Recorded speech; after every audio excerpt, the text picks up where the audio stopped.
kung paano po gumawa ng masarap at tipid sa ingredients na banana bread. Hello po sa inyong lahat mga kamamshi, mga kapapshi. Narito na naman po ako para mag-share ng bagong recipe na syempre matipid na at masarap pa. Pwede niyo rin po itong gawing business at pagkakitaan. Tara, let's start! Ito po ang ating mga ingredients. Third class flour, milk powder, salt, baking powder, tatlong saging na lakatan po ang gamit ko. Pero kung i-business niyo po siya, yung green na saging po ang gamitin nyo. Meron din tayong water, baking soda, oil, and sugar. Okay, tara, simulan na po natin. Punta po muna tayo sa ating dry ingredients. Pagsamahin natin ang flour, baking powder,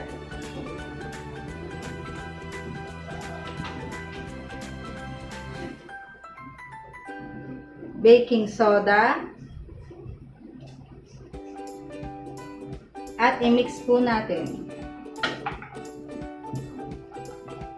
Nagtakap po kayo kung di ko po sinama ang sugar at ang milk powder. Mamaya po natin yan ilalagay sa water. Pasensya na po kayo, umuulan po dito sa amin ngayon. Ayan. Then, iset aside po natin yung wet ingredients natin. Then, next na natin yung sugar. Lagyan na po natin yung water.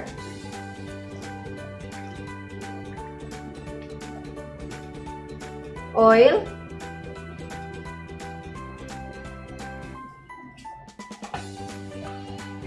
Salt.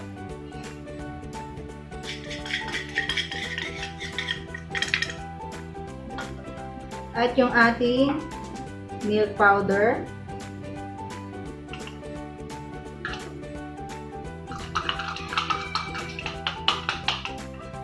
Nalimutan ko po pala yung isang itlog. Sama na rin po natin siya dito. Ayan po. Isang itlog lamang po.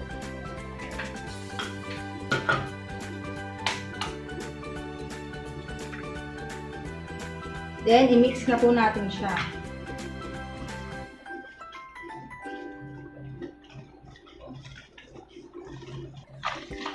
Mix lang po natin ng i-mix yan hanggang sa matunaw po yung asukal. Then, ready na po natin durugin ang ating tatlong saging para maihalo na po natin dito sa mixture na ito. Don't worry po mga mamshi, mga papshi. Lalagay ko sa description box lahat po ng ingredients. Ayan. Then, set aside muna natin siya.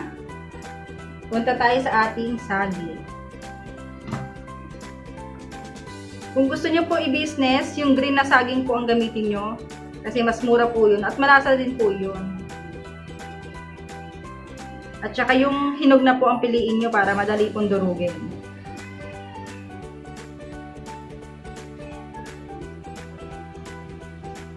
Ayan.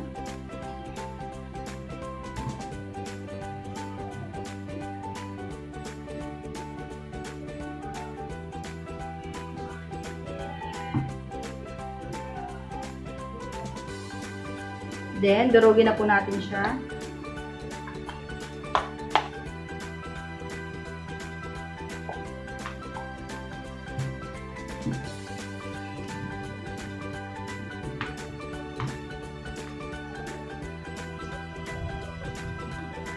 At ito na nga po ang ating nadurog na saging.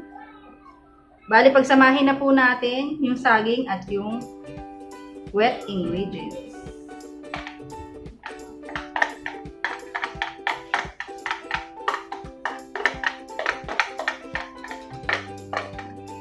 Pasensya na po sa ingay ng video. Maulan po dito sa amin ngayon.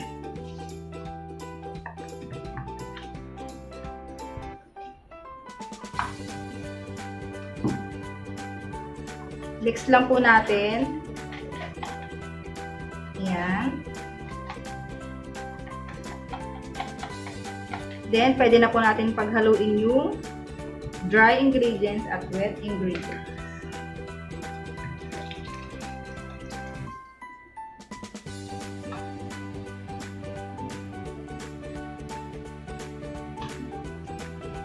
Ayan. Mix lang po.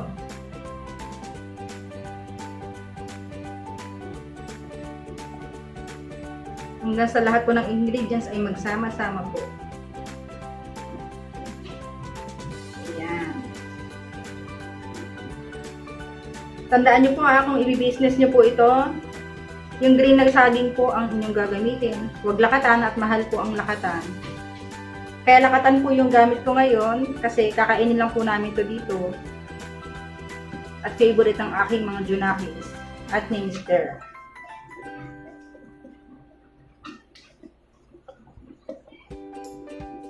Yan.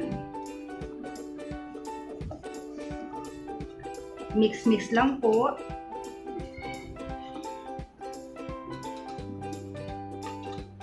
Make sure po na wala na pong buo-buo yung mga flour kagaya po niyan. Siguraduhin po na hindi buo-buo ang mga flour.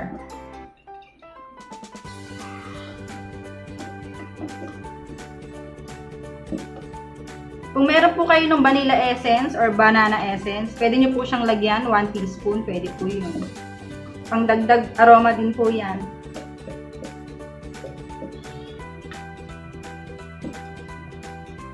Bali, ayan. Kinuha ko po yung vanilla ko. Pasensya na po, hindi ko nasama kanina sa unang ingredients. Pero isasama ko po lahat sa description box, lahat po ng ingredients.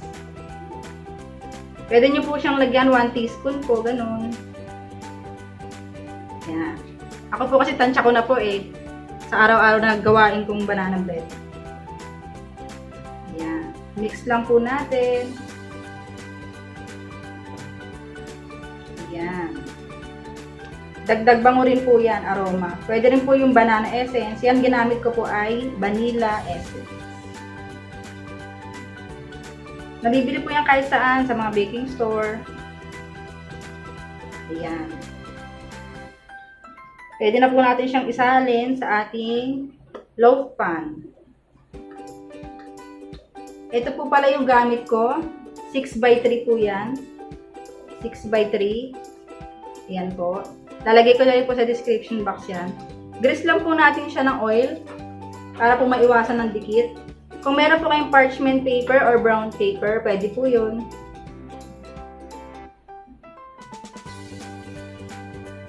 Grease lang po natin, pati yung mga gilid.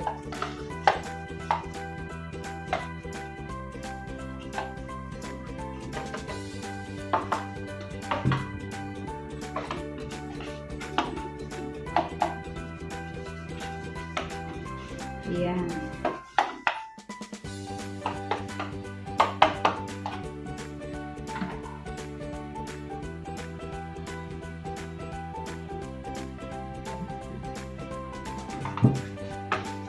Pwede rin po kayong mag-grease ng margarine or lard, shortening. Ayan, pwede po yan.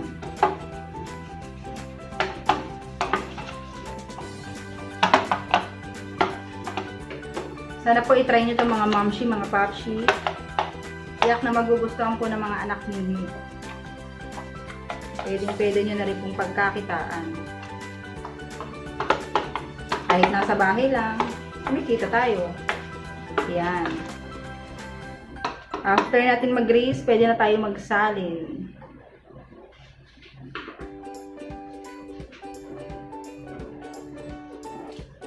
Huwag po natin pupunuin yung ating pan dahil aalasa po yan.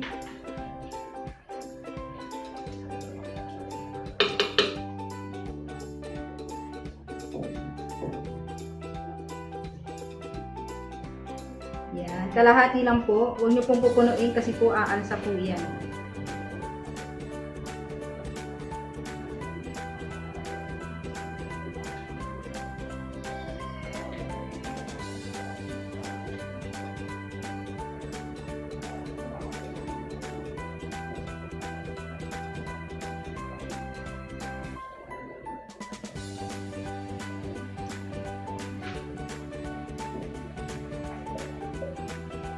Bali, dalawang 6x3 po na loaf pan yung aking nagawa dun sa aking ingredients.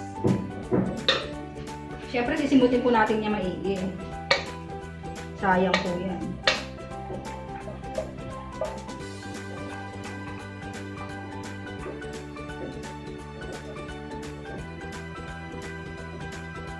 Ayan. Bali, 2 pieces, 6x3 loaf pan. Yung ganitong pan po, nabibili po yan sa mga baking store, sa palengke, meron po yan. Madali pong gamitin yung ganyan, pag nag-grease na po siya, hindi siya masyadong dumidikit. Yung ganyang klase po na loaf pan, yung gantong size po, nabibenta ko po ito ng 120 po, isang ganito po. Maalasa pa po yan. Tapos bumibili lang po ako ng plastic, doon ko po siya nirarap pag binibenta na po. Pwede rin po yung plastic na lagayan, meron po yun. Ayan, bali 2 piraso po na 6x3 yung nagawa natin. Ready na po natin siyang i-bake.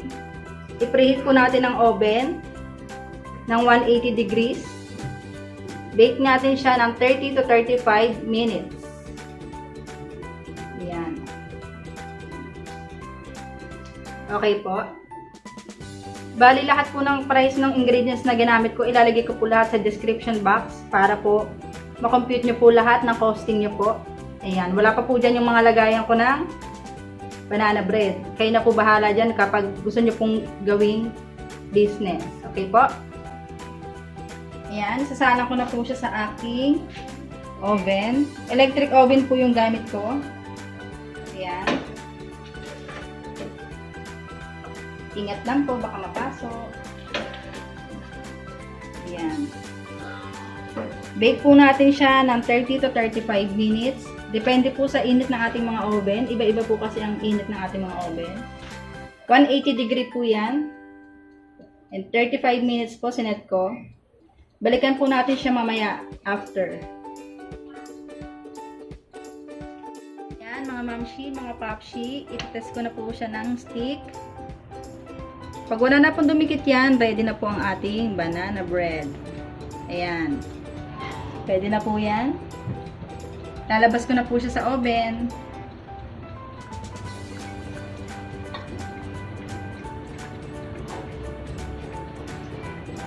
Ayan. Make sure lang po mag-iingat po tayo at sobrang init po. Ayan. Wait lamang po. Ang ating finished product. Ayan. Mainit-init pa, mga moms, mga paps. Ayan.